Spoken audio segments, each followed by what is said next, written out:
Well, Donald Trump hand-delivered to Vladimir Putin a private letter from his wife Melania Trump about the plight of children in Ukraine and Russia during their peace summit in Alaska.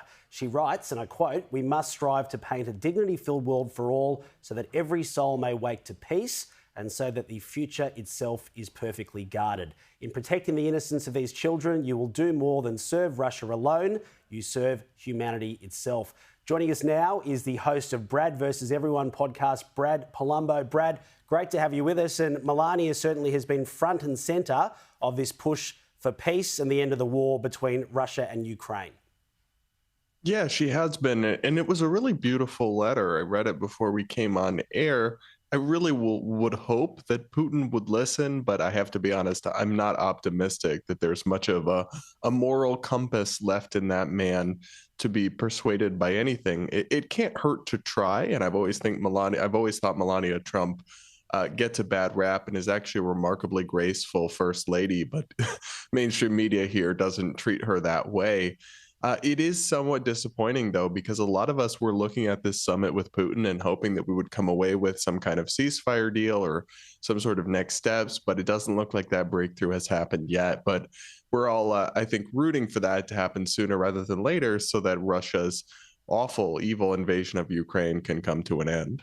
Absolutely. Meanwhile, Brad, I thought this was quite fascinating. So Donald Trump got back to Washington, D.C. at 5 a.m. after a 22-hour day in pursuit of peace in Alaska, and then he was out on the golf course by noon. I mean, how does the man do it? Well, he doesn't sleep, so that helps. According to him, he only sleeps 2 to 3 hours a night. So I guess you have a lot of time to do stuff when you do that. Maybe it's also the Diet Coke pumping through his veins. He's got the Diet Coke button on his desk in the Oval Office. I don't know. I listen, I certainly don't think I would be doing that when I come back from across the pond. I need a couple days to get back on track, but say what you want about him. He's not low energy. He's called some of his enemies low energy over the years. I don't think anyone can say that about Donald Trump. No, that's amazing. Incredible energy and a pretty good golfer as well. Hey, just lastly, Brad, what's Arnie the Terminator up to in California? So he's upset now about gerrymandering in California and in Texas. There's basically this big back and forth that's going on where in Texas, Republicans are planning on doing mid-decade gerrymandering, which is redrawing the legislative districts to give yourself more seats in Congress by kind of choosing your voters.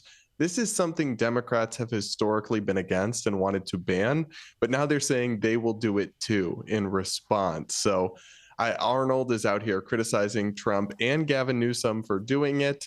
I'm not sure he'll be able to actually do anything about it. It's kind of baked into our political system, but things are fine. Things are going amazing here. We're just kind of in a perpetual race to the bottom of who can take the shadiest step next to kind of rig the political system in their favor.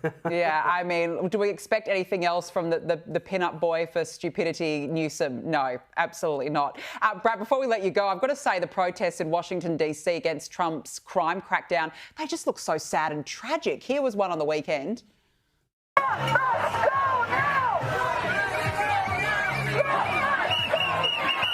Look, they've got the whistles out. I just feel like they're having a meltdown over this. Why are they so angry about a crackdown on law and order?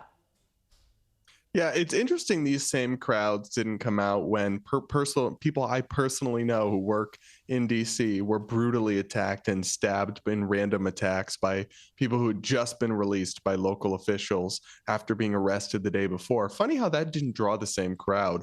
Look, obviously, I'm not sure that whether what Trump is doing will work, but something had to be done. Crime is out of control in Washington, D.C.